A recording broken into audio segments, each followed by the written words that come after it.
আমি ঘৰতে পাই থকা বস্তু ঘৰৰ প্ৰত্যেকটো বস্তুৱে কিন্তু আমি হাততে কাম কৰি থকা প্ৰতিটো বস্তুৰে ৰিইউজ হ'ব পাৰে মই এই 5টা আৰৰ কথা ক'লো চাব সূৰ্যই আমাক এটকাও নোলোৱাকৈ পোহৰ দি আছেনে আজি যদি সূৰ্যই বিদ্ৰোহ কৰে যে মই আৰু পোহৰ নিদিওঁ যা কেনেকৈ থাকো মানুহ থাকিবি পোহৰ আৰু তাপ অবিহনে পৃথিৱীত কোনোবা থাকিব পাৰিব পোহৰ তাপটো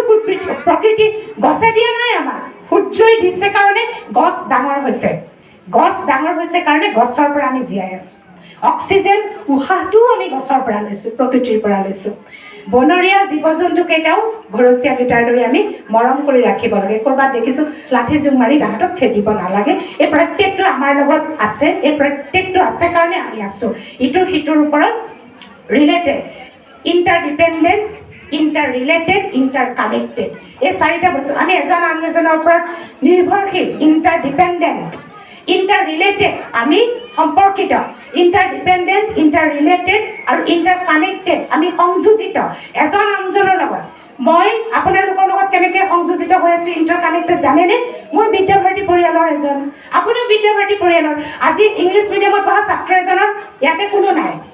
ময়ো নাই তেওঁলোকৰ তাতে আমি ইণ্টাৰকানেক্টেড মই আপোনালোকৰ লগত আছো আপোনালোক মোৰ লগত আছে মই বিদ্যাভাৰতী পৰিয়ালৰ কাৰণে আজি ইয়ালৈ আহিছো আপোনালোক বিদ্যাভাৰতী পৰিয়ালৰ কাৰণে আজি ইয়াত আছে প্ৰকৃতিও আমাৰ লগত ইণ্টাৰকানেক্টেড ইণ্টাৰৰিলেটেড আৰু ইণ্টাৰডিপেণ্ডেণ্ট তেওঁলোককো আমি দিছো গছক আমি কি দিছো জানে তেওঁলোকে উশাহ লোৱা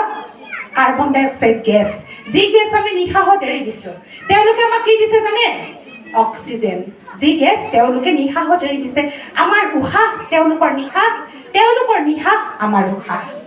এনেকৈয়ে প্ৰকৃতিক আমি আমাৰ লগত ৰাখিব লাগিব এই সমগ্ৰ বিশ্ব ব্ৰহ্মাণ্ড আমি আমাৰ লগত ৰাখিব লাগিব আৰু এই গোটেইখিনি ৰাখিবলৈ যাওঁতে মাতৃসকলে সপ্ত শক্তিক লগত লৈ সপ্ত শক্তিক বিকাশ কৰি সপ্ত শক্তিক জাগ্ৰত কৰি এই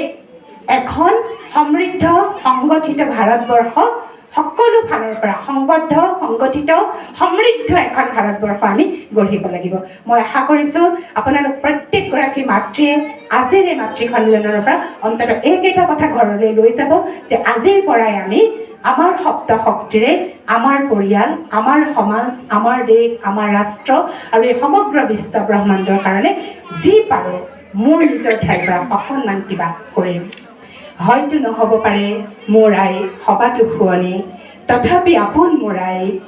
গছ লতা ফুলে ভৰা এইখন ধুনীয়া ধৰণী তেওঁৱে মোক দিলেহি চিনাই